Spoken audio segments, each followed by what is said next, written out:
Yan, magandang araw mga kapapyok. Dahil try natin makaraan out kaya itong sitwasyon ng mga bola. Anyway, ano pala to? Pwede natin kombinasyon pag nakarating tayo sa 7.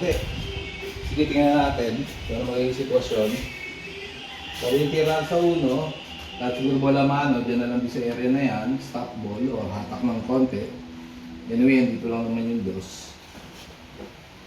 Okay, lalim na tira natin dito. Yun. Tira sa dos. So, dapat yung bola mano, parating natin dito sa area na to. Para anggulo. Parating sa tira natin sa 3 sa 4. Pwede rin bloka para may chance na mag-break.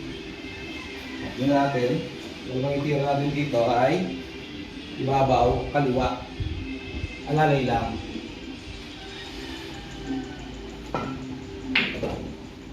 Yun. Oops. Nagsusobra. Yun lang. Yan. This dapat yung bola mano. Sa area lang na to. Para sa 4.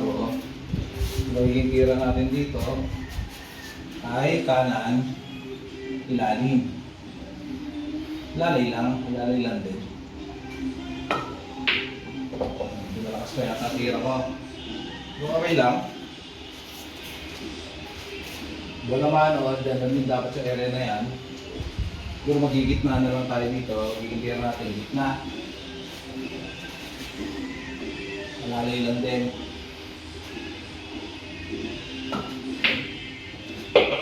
Yun, pansakto lang. Ang gulo naman. Papaligin na natin bola mano sa area na to. Puro pektos kaliwa, pektos kanan tayo dito para mabanda natin doon. Pagpain natin bola mano dito.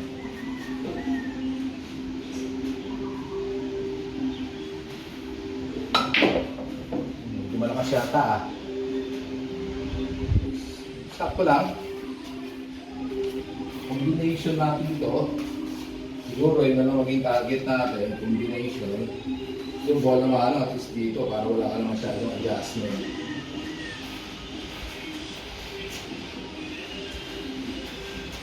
Babaw lang siguro to, medyo pabandahin lang natin doon.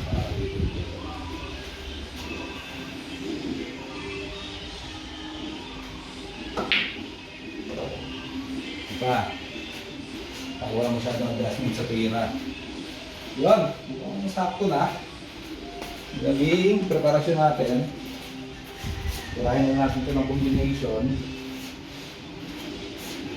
So dito lang magiging tira natin. Combination.